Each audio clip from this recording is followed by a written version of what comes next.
치안 강국으로 불리던 대한민국 안전에 이게 조금 좀 빨간 불이 들어왔습니다.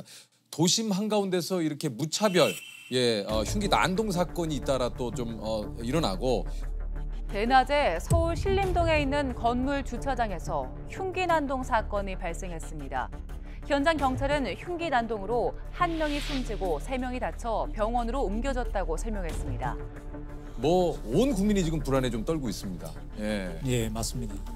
저기 신림동 범인은 자기의 경제적인 불만, 신체적 키가 작다는 불만에 의해서 다른 사람들에게 나만 불행할 게 아니라 다른 사람도 불행을 주고 싶다. 이게 말이 됩니까? 이게 상식적으로 이해가 안 되는 부분들이죠. 아니 말이 안 돼. 아니 본인의 그 불만을 그 타인을 그렇게 해야 하는 게 이게 말이 됩니까 이게? 아 진짜 너무 화가 납니다. 그 신림동 흉기 난동 사건 이후에 13일 만에 또 서현역에서도 이게 좀 발생을 해서 큰 충격을 줬는데 묻지마 흉기 난동 사건이 또 벌어져 다수의 피해자가 발생했습니다. 경기도 분당 서현역의 백화점에서 한 20대 남성이 시민들에게 흉기를 휘둘렀습니다. 이게 그 서현역 사건을 모방범죄로 볼 수가 있습니까? 어떻습니까? 일단 그 서현역 사건과 신림동 사건은 약간의 차이가 있긴 합니다. 이제 신림동 그 사건 같은 경우에는 사이코패스잖아요. 반사회성 인격장애. 예, 그 사이코패스고 그다음에 서현역 관련된 그 범인은 그런 조현성 인격장애를 앓고 있는 그런 성격으로 나눠져 각각 다른 성격의 소유자들이고요. 조현성 인격장애로 인한 망상에 의해서 스토킹 범죄 집단이 자신을 스토킹하고 있다고 생각했고 범행 당시에도 집 근처 서현역 근처에 스토킹 조직원들이 있다고 생각하고 범행을 저질렀습니다. 사실 그 예전에는 이제 많이들 묻지마 범죄라는 그 얘기를 좀 많이 했었어요. 네. 근데 오히려 이 말이 더 공포감을 준다. 그렇습니다. 묻지마라는 그 자체 억양부터가 벌써 안 좋아 보이지 않습니까? 그렇죠. 뭐 하는 사람들이 묻지마? 아무 뜻도 없이 그냥 그런 범죄를 저지른단 말이야? 이렇게 생각할 수 있고 안 좋은 인식이 확산될 수 있거든요. 그래서 경찰에서 이상동기 범죄로 이렇게 규정을 했습니다. 그래서 이상동기 범죄에 관련해가지고 여기저기서 터지고 또 그게 이슈화되고 국민들이 불안해하고 있는 게 사실입니다. 그래서 경찰에서도 특별 치안활동을 청장님이 선포를 하셨어요. 그래서 이 흉기 난동범들과의 전쟁을 선포하신 거죠. 그래서 초기의 범죄를 제압하기 위해서 전 경찰관들이 지금 비상근무하다시피 하고 그다음에 정말 경찰 특공대까지 실전에 배치돼가지고 위력적인 순찰 그다음에 검거 활동까지 병행하고 있습니다. 이게 그 엄벌 경고를 이렇게 지금 계속해서 하고 있고 강력한 처벌을 한다고 실제로 또 해야 되고요. 네. 그럼에도 불구하고 살인 예고글이 수시로 지금 올라오고 있다고요. 네.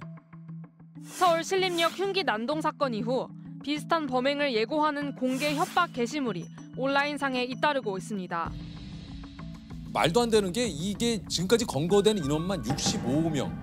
네. 지금 검거된 그 인원의 통계를 빼보면 거의 10대, 뭐 20대 이런 나이 어린 사람들이 주를 이루고 있습니다.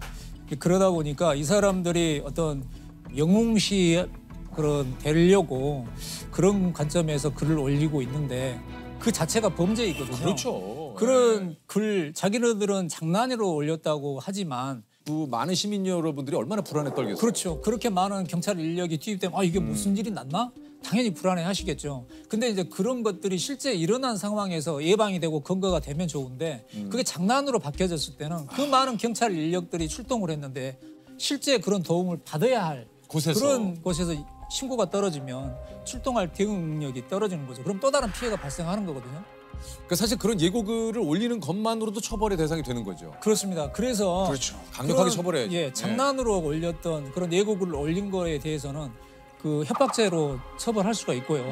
그다음에 흉기를 구입하고 대상을 물색하는 이런 단계까지 가면 지금은 강력하게 살인 예비죄를 적용해가지고 지금 맞습니다. 수사를 하고 있습니다. 맞습니다. 이런 그 무시무시한 예를 들면 많은 사람들에게 피해를 주고 공포에 떨게 만드는 글을 올려놓고 장난이다. 그냥 호기심에 해봤다. 사실은 이거는 장난이나 호기심이 아니에요. 이 타인에게 어떤 이런 위해를 가하고 위협을 가하고 이런 상황을 펼쳐지게 한 대로 책임을 분명히 져야 됩니다. 맞습니다. 이건 좀 지금도 처벌을 혹시 받아야 됩니다. 어딘가에서 그런 생각하고 네. 있는 사람들이 정확하게 느꼈으면 좋겠어요. 요게 인터넷이나 SNS에 혹시 이런 글을 발견하면 좀 어떻게 행동을 해야 됩니까? 즉시 경찰에 신고를 하셔야 됩니다. 112 바로 신고하시고 바로 그냥 바로 112 신고만 해주시면 그렇죠. 바로 그 대응하게 돼 있습니다. 요게 실제로 얼마 전에 살인 예고글을 8초 만에 누군가 올렸는데 삭제를 했대요. 근데 그걸 신고를 받아서 검거를 한 게 또 있다고 하네요. 맞습니다. 글을 올려가지고 바로 삭제했어. 그러니까 나는 괜찮겠지. 절대 안 됩니다. 그것까지 바로 수사해서 이렇게 검거를 합니다. 바로 좀 잡아들여 주시기 바랍니다. 그냥. 그런 흉기를 들고 있는 상황이 나타났을 때 위급한 상황이면 그냥 가차없이 태정을 쏘고 총을 쏴라. 청장님이 그렇게 지시를 한 거예요. 모든 국민이 지금 불안해하고 있는데 이런 것들을 묵과하게 되면 계속 일어나게 되거든요. 그래서 엄벌에 처하기 위해서 흉기를 구입하고 대상을 물색하고 이 정도까지 가면은 살인 예비죄 적용해가지고 10년 이하의 징역에 처할 수 있는 강력한 지금 단속을 하고 있습니다.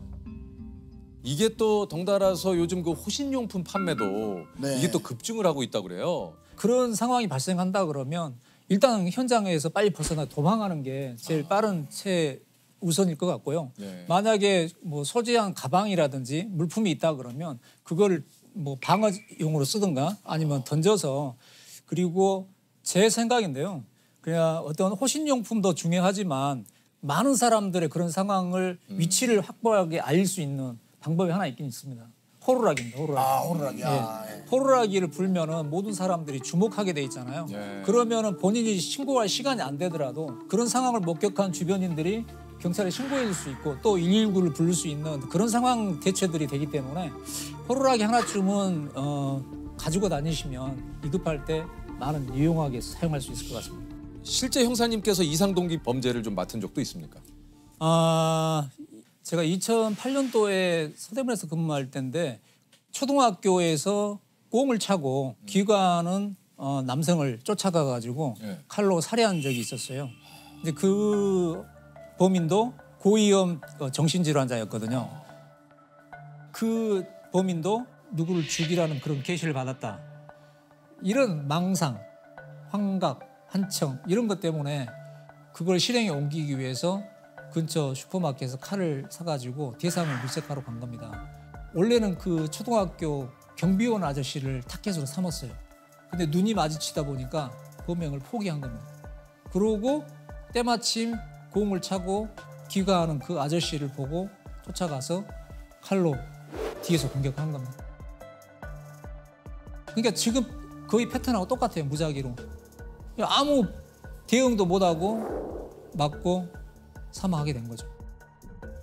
이게 좀 그 일각에서는 가명을 노리고 일부러 그런 척을 한다 이런 그 범죄자들도 좀 있다고 그래요. 예, 그런 이제 그 심신미약 상태에서 저지르고 그 범행한 거를 인식하지 못했을 때 그거를 형을 감하거나 면제해주거나 감형해주는 그런 게 있거든요. 그런 점을 노리고 그렇게 변명하는 경우도 있다고 합니다.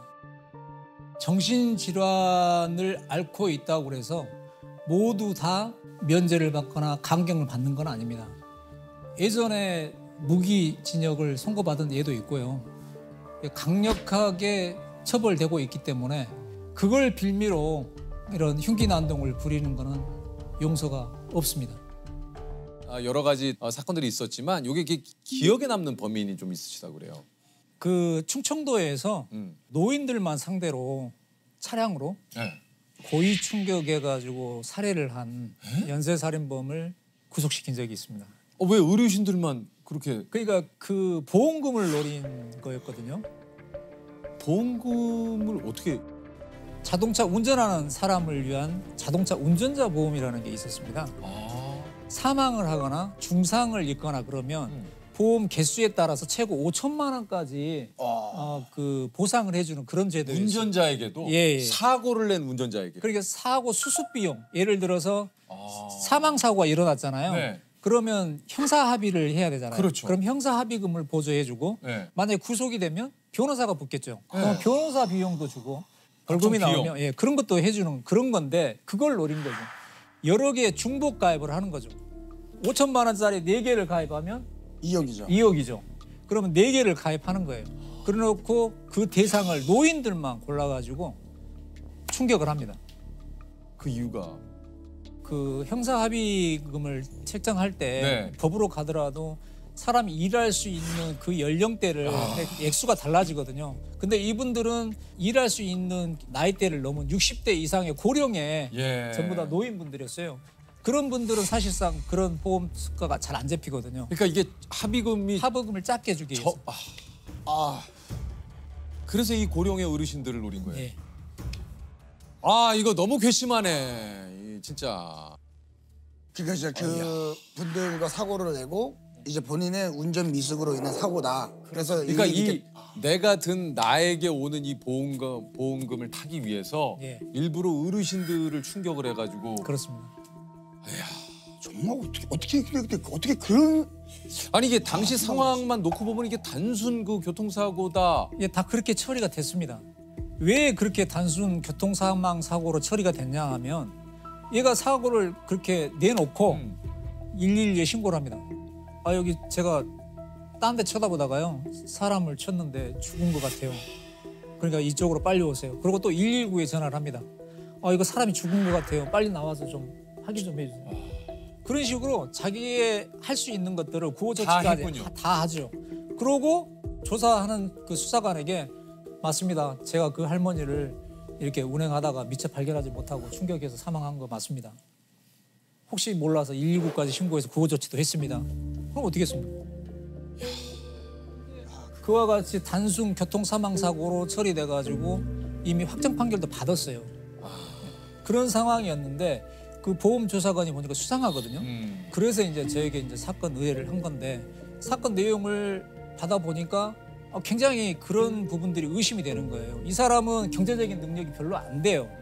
근데 그 보험금이 수십만 원인데 실상 10만 원도 내기가 버거울 정도의 그런 사람이었어요. 이제 그런 것들이 의심적인 거죠. 그래서 단순히 사망사고로 처리했던 사건 기록, 변사 기록들을 다 사본에다가 분석을 한 거죠. 그런 정황 증거들 하나하나를 모아가지고 예. 대법원까지 가서 예. 징역 15년을. 야 사실 그거보다 더 받아야 되는데 지금 그렇습니다. 생각 근데 같아서는. 왜 그러냐면 예. 그 3건의 사건 중에 2건은 이미 판결이 끝났기 때문에 일사부재의 원칙에 의해서 처벌할 수가 없어요. 아 이미 예. 처리가 된 사건이기 예. 때문에. 근데 그 중에 한 건이 다행히 그 중상을 입어서 살아 계셨거든요. 그래서 그걸 살인 미수로 적용을 하고 예. 각각의 사건에 이제 보험금을 편취하려고 했기 때문에 사기죄까지 더한 거죠. 그렇게 해서 그 살인 사건에 준한 15년을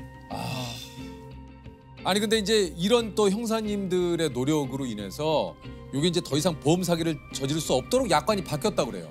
근데 이 사건을 하면서 그 이후에 그런 중복 보상해주는 제도가 그 약관이 바뀌었습니다. 그래서 아무리 여러 군데 하더라도 한 보험사에서만 지급할 보험금을 그 중복돼 있는 보험사에서 나눠서 보상을 해주게 돼 있습니다. 금액이 이제 정해진 걸로 바뀌었군요. 그렇습니다. 5천만 원짜리 4개를 들어도 그 5천만 원을 4보험사에서 나눠서 각출해서 이제 이게 또 그 보험 약관 말고도 형사님이 바꾸신 게 있다고 그래요.